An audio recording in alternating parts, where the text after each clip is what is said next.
এই বর্তমানে পবিত্র রমজান মাস উপলক্ষে এই নিত্য প্রয়োজনীয় দ্রব্যের দাম যাতে বৃদ্ধি না পায় অস্বাভাবিকভাবে, সেই জন্য আমরা আমাদের এই অভিযান মোবাইল কোর্টের মাধ্যমে যে চলমান অভিযান, গতকালকেও আমরা এসে বিভিন্ন দোকানে আমরা সতর্ক করে দিয়েছি। আজকেও আমরা এই অভিযান করতেছি। আমরা একটা দোকানে জরিমানা করেছি, ধার্যকৃত যে মূল্য রয়েছে তার চেয়ে অধিক মূল্যে পণ্য বিক্রি করা। আর কোন কোন দোকানে কত টাকা করলেন আর কি? ওই একটা দোকানে, যে দোকানে মনোহারির দোকান, ধার্যকৃত মূল্যের চেয়ে অধিক মূল্যে বিক্রি করায় সেখানে 1000 টাকা জরিমানা করা হয়েছে।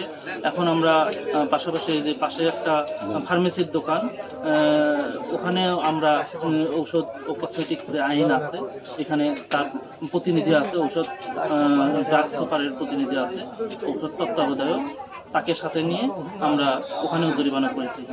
এই কার্যক্রম কি চলমান থাকবে? হ্যাঁ, আমাদের এই কার্যক্রম।